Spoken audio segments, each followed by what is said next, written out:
World building is something that I enjoy. Ever since I became a game master in various tabletop role-playing games, I've had fun creating worlds for my players to enjoy. Whether it's a fantasy realm, sci-fi horror, or eldritch mystery, I care about every aspect of the storytelling experience to get my players immersed. And I think at a core this stems from an enjoyment of writing.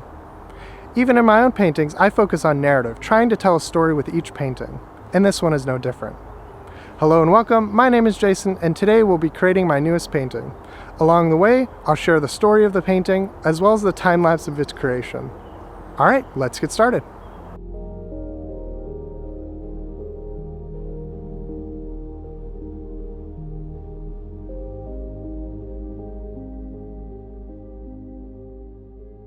It was a small village where three siblings, Eli, Leo, and Teresa, lived together. The town was known as Karthmar, nestled in the hills of Maris, with a river cutting through its center. At its heart stood a stone-arch bridge connecting the two sides, a place where parades passed and markets came to life each year. The three would walk together to and from work, each day crossing the river. Leo worked in a school on the east side where he taught local children. Teresa worked in a local shop, while Eli worked at a factory smelting ore from the mountains nearby. Every evening, the three would walk the bridge together after work, and stop to look at the sky. The sun set beautifully with its bright oranges and pinks. Leo flicked his lucky coin from his thumb as he walked, grasping it tightly before leaning over the edge to see the rushing water below. Each morning, the three would wake up, eat breakfast, and walk the bridge to the other side of the river once again. At the beginning of the week, a train came through town and Eli would have to load up smelted material dug from the mountain.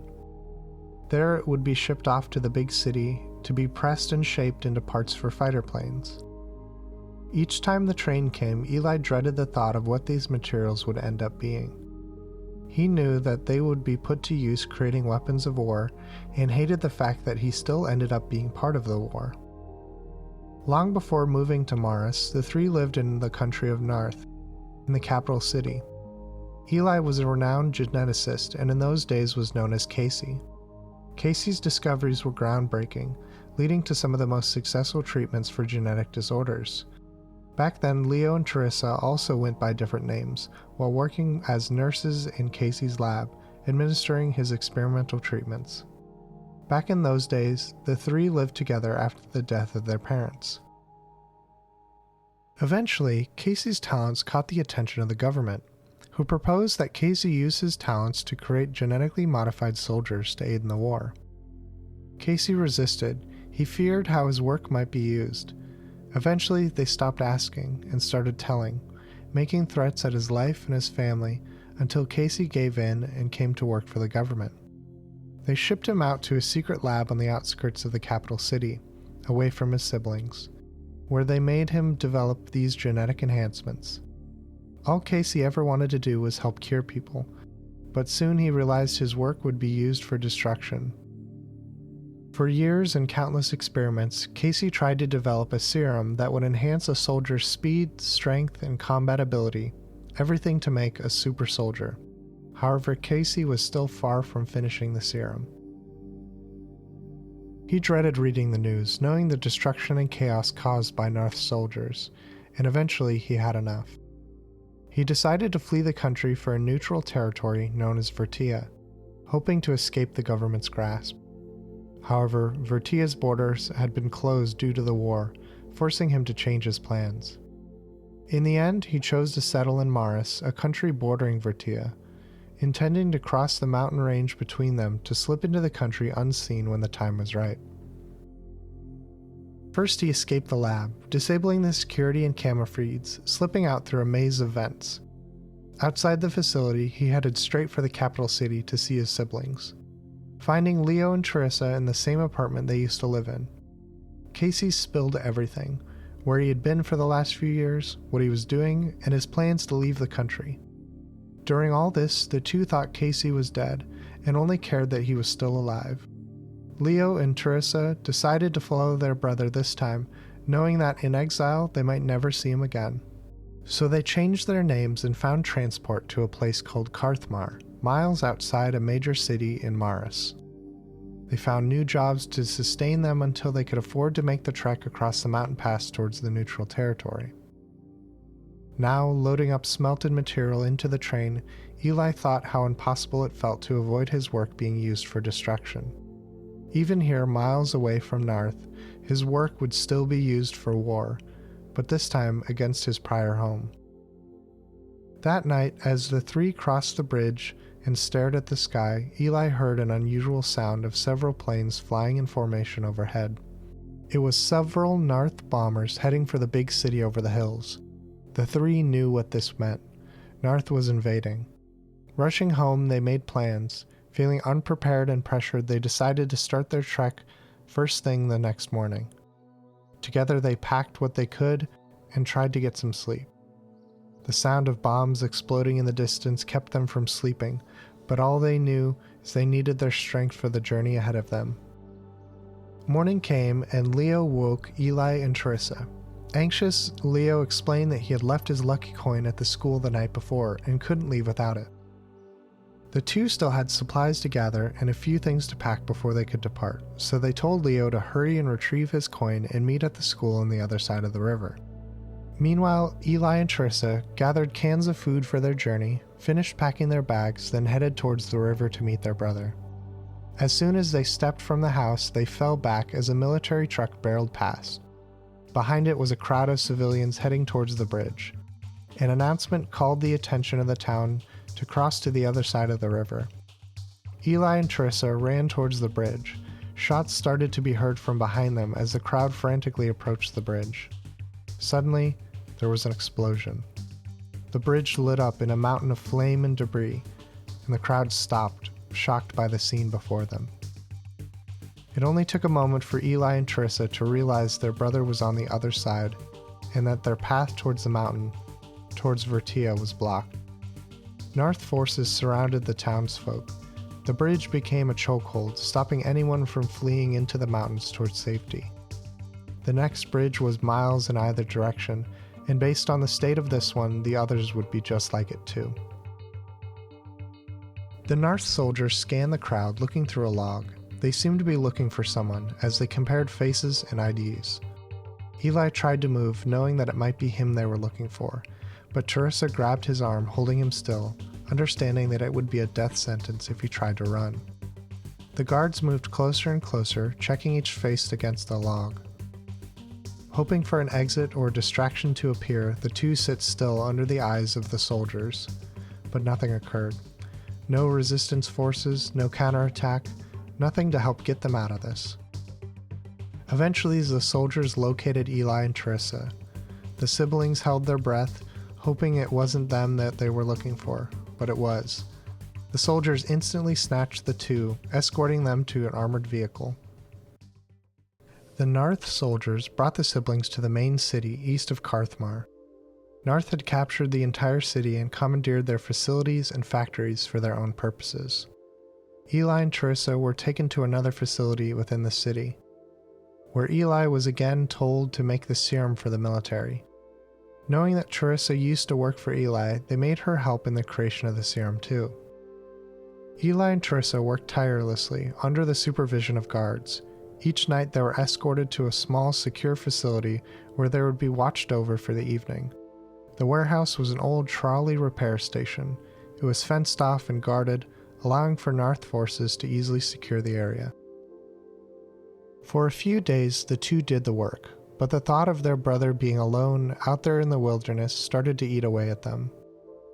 Did their brother go to Virtia without them, or was he trying to secretly come and rescue them? For all they knew, their brother might have died in the explosion on the bridge. A few weeks passed and Eli and Teresa continued to work, then be sent to the warehouse to rest. While being escorted to the warehouse one evening, Eli managed to steal a radio from one of the guards. With it, he rigged it up with some supplies from the warehouse to increase its range and try to see if he could find a way to radio Leo. That night, Eli snuck onto the roof of the warehouse and listened to the radio. For a while, he could only hear static, till a transmission came through. It was a message from the Mars Resistance, informing survivors to make their way to the mountains towards Virtia. With the knowledge of the Narth invasion, Virtia thankfully opened its borders, becoming a safe haven for refugees.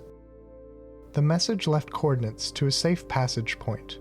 A yellow house on top of a peak marked the border between nations. It would have food and supplies and be ready for anyone who made the trek. After hearing the message, Eli hoped that his brother would also be listening too, and would trust that he would, like before, come and find him after he escaped. That night, Eli told his sister about what he heard, and the two became fixated on the yellow house and began to devise a plan. Each night, Eli and Teresa would return to the warehouse and start work.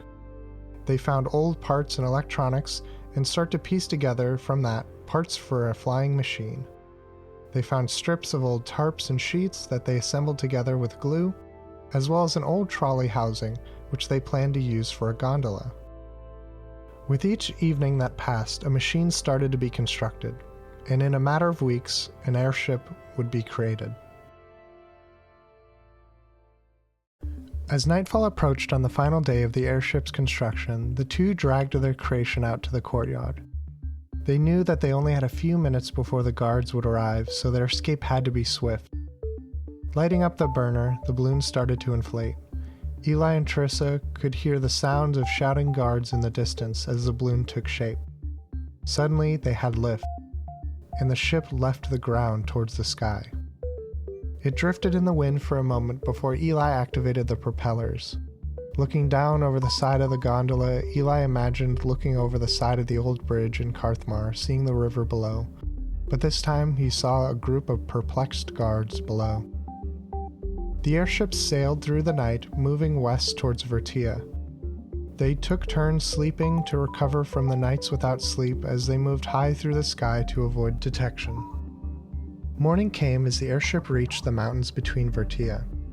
Eli climbed into the chilling wind as the airship ascended the mountain peaks. While Teresa slept, he piloted the ship, winding through mountains and hills. Suddenly, a familiar sound started to approach. The sound of engines and other propellers. Eli quickly woke Teresa. The two scanned the horizon, stopping to see 3 Narth biplanes off the port side. Being locked in a warehouse, the two had no means of securing weaponry, and hoped that their ascent during the night would be stealthy enough for them to make it through without being followed. But they were high-priority targets, and the alerted guards at the warehouse sent words quickly for them to be followed. Teresa quickly pulled something from her pocket. It was a vial and an injector, which she began to prepare as if to inject herself. Eli stopped her. "Where did you get that?" he shouted over the sound of rushing winds and approaching planes. "I took it from the lab. It's the serum we were working on." "But we never finished that." "I know, but we don't have any other options. They will shoot us down and then what? Make us work in that lab again?" Eli looked down nervously, then back at Teresa. "There's only enough for one of us. I'm going to take it. I know you don't need that risk. I promise to keep you safe." Teresa injected the serum as the planes drew closer. She started to shift and grow, and before long could no longer fit within the gondola. Eli stepped back, shocked by the sudden transformation. Teresa opened the door and hung off the side of the airship. It started to descend as she continued to grow. Suddenly, the planes were on top of them as the airship neared the top of the trees. At this point, Teresa let go, falling into the forest. The airship slowly stabilized itself, barely missing the forest below. Eli leaned over the side of the gondola just in time to see an enormous figure bursting from beneath the trees. Teresa was already growing beyond the forest height, towering over its canopy. Reaching upward, she swatted at the planes circling above, her size beginning to stabilize. She moved around the airship, protecting Eli from the incoming attack. One plane spiraled towards the ground after Teresa hurled it from the sky, then another, and another, until all 3 planes had crashed into the forest below. As the dust settled, the airship rose back into open sky, meeting Teresa at eye level. Eli stared in awe at the transformation and the sheer display of strength. Leaning out the gondola, he called to Teresa. She stared at her hands, only then fully realizing what she had become, before looking up and signaling to him to keep moving. If the planes had found them, there was a chance a distress call had already gone out, so they needed to move fast. The airship lurched forward as Teresa waded through the forest. Together they crossed hills and peaks until a glint of yellow appeared in the distance. It was the house. They pushed forward as the wind began to pick up. Eli brought the airship down beside the house, securing it quickly before rushing inside. There he found Leo sitting on a cot. The moment they saw each other, they ran to embrace, before hurrying back outside to meet Teresa. Leo was astonished to see Teresa in her new state, but after hearing the ordeal, came to understand. Teresa made a sacrifice without knowing the result, and while still shocked at the outcome, was glad her brother was safe. After finding Leo, they lifted off in the airship, with Teresa moving swiftly below as they crossed into the territory of Vertia. For a moment, they were safe. As they traveled closer to civilization, Teresa slowly began to shrink, her towering form receding until she disappeared beneath the forest canopy. They met again in a clearing where the two brothers found her returned to her normal size. They helped her aboard and the journey continued. Now, knowing what the serum could do, Eli couldn't shake a growing fear. If Narth had ever gained control of the formula, the outcome of the war could have changed entirely. But at least for now, they were safe.